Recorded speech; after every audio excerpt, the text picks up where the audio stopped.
Hey everybody, movie review next story here, and I'm back with another Bond review. This time it is Live and Let Die from 1973. This film is directed by Guy Hamilton and it stars Roger Moore, Yaphet Kotto, Jane Seymour, Clifton James, Julius Harris, Geoffrey Holder, David Hedison, and Gloria Hendry. Now, in this film, James Bond must investigate a mysterious murder case of British agents in New Orleans. Soon he finds himself up against a gangster boss named Mr. Big. That's about half of it, at least. I don't want to give too much of the plot away. So what do I think of this film? I think it's a great start to Roger Moore as Bond, and I'm happy and will proudly say it from the rooftops. Roger Moore is my favorite Bond. Easily. I love him. It's, again, if you didn't hear me in the one review I said it, it's Roger Moore, Pierce Brosnan, Sean Connery,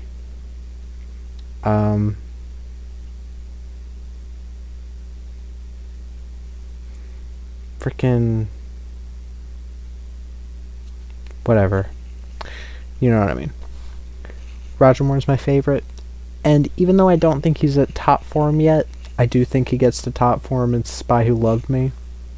He still does a really good job here, and I was just so happy to get to his movies. Not that I hated Sean Connery's films. I didn't. I loved quite a few of them, or really liked quite a few of them. But I just love these ones, though. I love these. Not all of them, but I love Roger Moore's Bond, and he really helps with some of the kind of meh films he's in.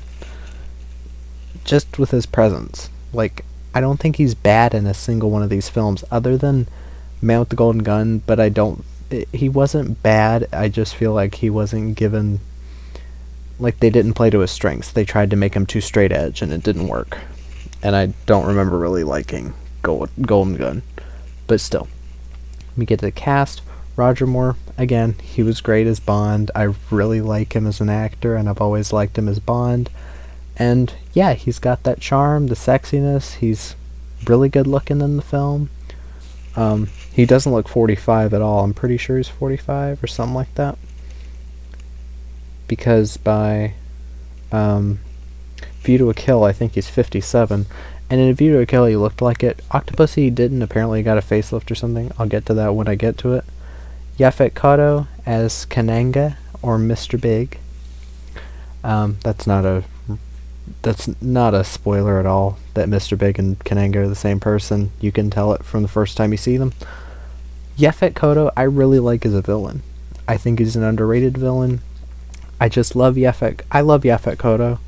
Ever since Alien, he just always seems to bring this real, like, heart to his performances, and I really just thought he was really good here. He looked like he was really enjoying playing a villain. Jane Seymour, she is really hot, really cute. She's an alright Bond girl as Solitaire. Solitaire, her main gimmick is that she reads cards for Kananga, and she, like, tells him, oh, will death come? Will the person be coming by plane or car, whatever?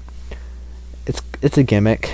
And there's kind of a weird, like, slave relationship between her and him. She's basically his slave. I understand, I get the metaphor. But she's alright. Clifton James, he's not a huge part, but I love Clifton James in this as Sheriff J.W. Pepper. He is so much fun. I have fun every time I see him. I've just watched his scenes before just for fun to, like, cheer me up because I love him in this. Julius Harris is Teehee. He's one of many henchmen of Kananga. He's got a claw hand and he likes to laugh. I like him. Geoffrey Holder is Baron Samedi. He is a kind of voodoo priest that, he's a voodoo priest. He also likes to laugh. He's got a flute. He likes snakes. He's cool, too. David Hedson as Felix Leiter. I would say he's easily the best Felix Leiter actor. There are people who will say the one guy, freaking whatever, what's his name from the Daniel Craig films, because he's in all of them. Doesn't really mean he's good though. I mean, I remember liking that guy. I can't remember his name right now, but David Hedison is my favorite Felix Leiter. I think he's the best version of the character. And Gloria Hendry is Rosie Carver. She's alright, she's cute, she works. But yeah, this is a film that when people bring it up, they have to bring up, they're like, oh, it's blaxploitation. I don't know if I'd go that far. Yes, this film has a very mostly black cast, which was an interesting thing for a Bond film to tackle. Being set in Harlem and New York, or yeah, just in New York, going to San Monique and all these different places, talking about voodoo and all these like African cultures, and I thought it was really nice. Seems I'm not allowed to have that opinion though. Given these people on Letterboxd, they're like, oh, you're supposed to be scared of the black people whenever they're on screen, so it's not helping race relations. And they're talking about like shots where it zooms in on a character and it's like, oh, they must be up to no good. Hey, newsflash, asshole. They do that in every Bond film. That's called creating tension. The fact that the character is black has nothing to do with really anything. Even though most of the villains are black, I'm pretty sure most of the actors were like, holy fuck, we get to star in a Bond movie. I'm pretty sure they were like, they weren't like, oh, how racist of them having us as the villains. So I guess fucking Star Wars is racist for having James Earl Jones voice the villain, huh? Am I wrong? Like this fucking asshole, I'm not gonna say his name on Letterboxd. He literally says, yeah, the film cuts to shots of black men we haven't even been introduced to in order to build tension, as if to say all the black men in the world are after him. Even Rosie, the only potentially positive black character, is shown to be a double agent. We are meant to fear the dark-skinned characters so much that simply seeing them should cause us distress. Like, fuck off. Dude. And this dude's Asian. Like... Oh, wait. No, that's just a random picture. Still, like... Dude, shut the fuck up and enjoy the movie. It's not really that hard to see what they were doing. They were trying to have a film set in America, set in New York, in parts, and had mostly black villains. What is the issue with that? Like, I don't see the issue here at all. I just thought it was cool to see the Bond films tackle something different. I guess it's racist because the star and the Bond girl are white. How racist. How racist that it does what most films do.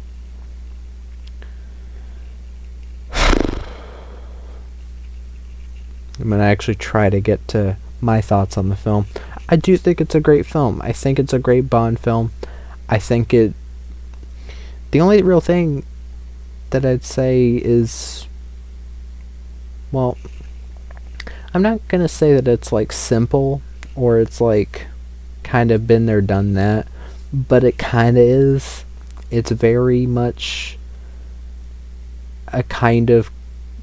Well, I actually like what the villain's plan is, but like at the whole like setup and what these characters go through and all that, I thought was I mean, if you've seen one of these Bond films, you know how this is going to end, you know how it's going to go. That's what I'm saying. That's how most of these are, which I'm not saying that means they're bad. Like, one of them that kind of does this is a 10 out of 10 movie for me, or a few of them. So it's not, it doesn't hurt the film. I just think this film should have either like should have gone like super hard on the action, or it should have gone super hard on the comedy or something, which it has plenty of comedy, and I think the comedy is funny. It works. I just think this film needed a bit more of a push. It feels a bit safe. That's what it is. It feels a bit safe. In that it's not trying to go above and beyond. This film had a little bit lower of a budget than Diamonds Are Forever, I think. No. They were probably both 7 million, and the next film is 7 million, and then Spy Who Loved Me goes up a bit, I think. But,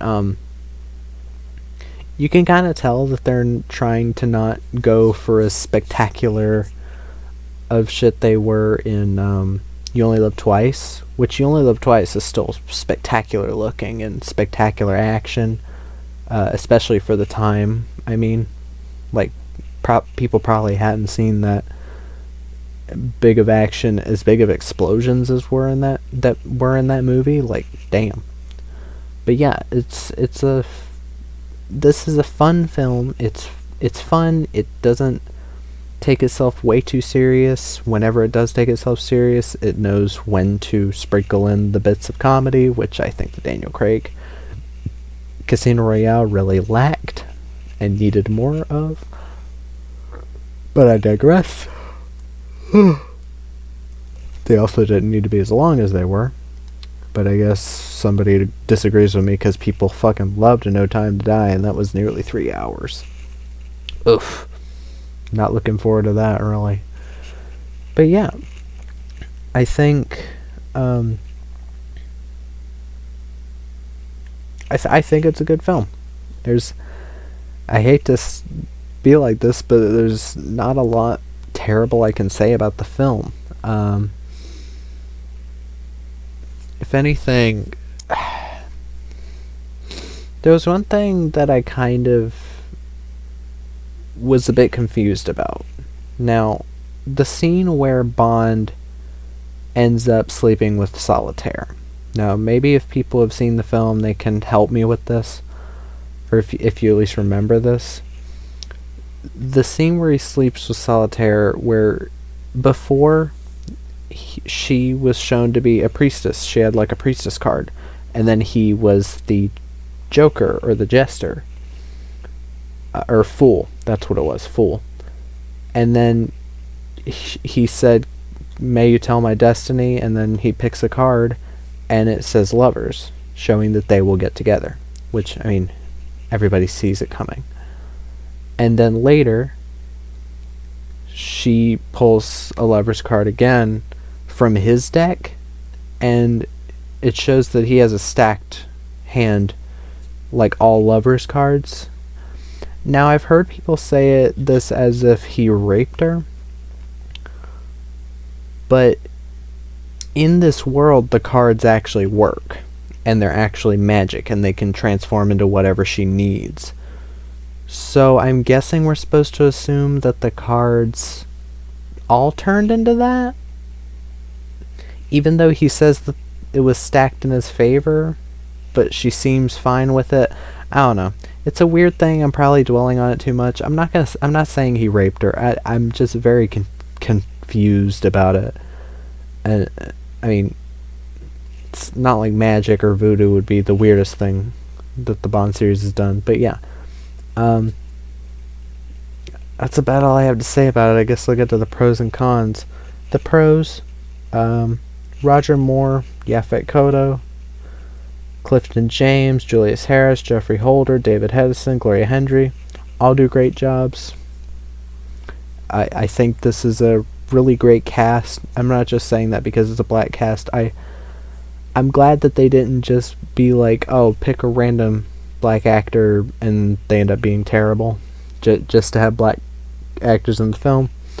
They didn't do the thing that a lot of movies do nowadays where they're like, okay, we need a non-binary person, let's get random non-binary actor that's the first that we see, and then they turn out to be horrible and people are praising them for the actor being non-binary and not being good.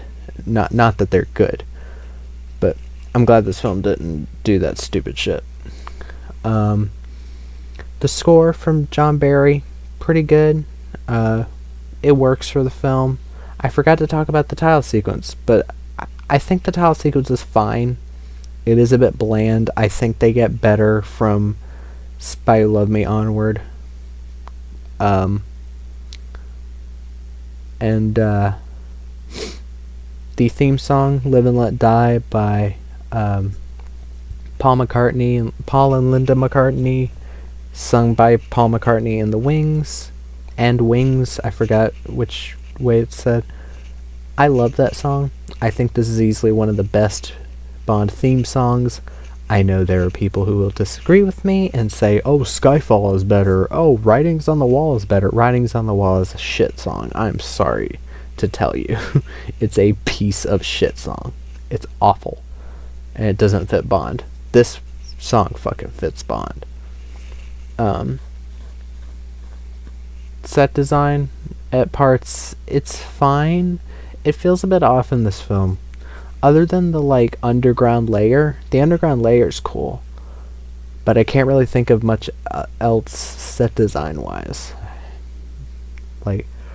Again, this film feels like a kind of safe Bond film. The action is fun. There's a couple fist fights that are fine. Some car chases. There's a plane chase where cars are chasing after a plane. And of course there's the big old boat chase that people love. I do like it. I think it goes on a bit too long, but I still like it. Cons, I think Gloria Hendry needed a bit more to do. I never realized how few scenes her and Bond have before the whole her getting outed as a double agent. And it's like the first scene they meet, they're like, oh, it's all right, I'm working with Felix. Second scene they're together, they're on the boat with Quarrel Jr., which is a nice callback to Dr. No, with Quarrel's son. And then her almost shooting Quarrel Jr. because she thinks he's about to kill Bond. And then they sleep together on Kananga's island, and she gets shot by the tiki thing, or the scarecrow thing. I feel like there just wasn't enough time to establish her character really and make me actually think that she wasn't a double agent, because the first thing I thought was, she's a double agent. The first time I saw this, really, I was like, she's a double agent, fuck it. But yeah.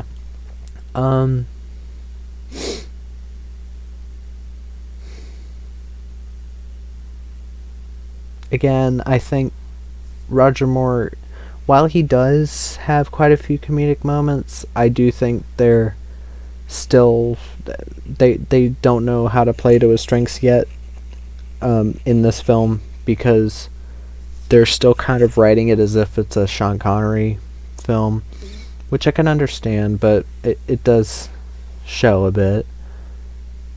And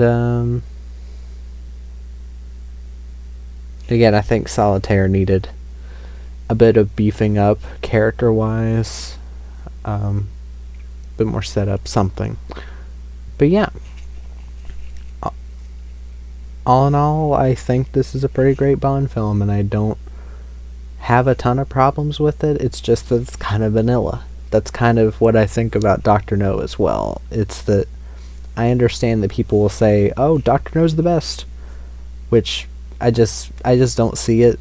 I don't let classic, just because a movie is of classic status, I don't let it cloud my judgment and be like, oh, because it's a classic, I have to love it. There are classic films that are terrible, by the way, or boring, like Citizen Kane. Like, yeah, it might be how modern films are made, but, or the more jump to more modern filmmaking, but it's still a boring ass movie. But yeah, I think this is better than Dr. No. I know, no one's gonna agree, but I think it's more fun, and I think it really lets loose in the places it needs to, and it's good entertainment. Uh, that's the end of the review. Comment, like, whatever. Movie review next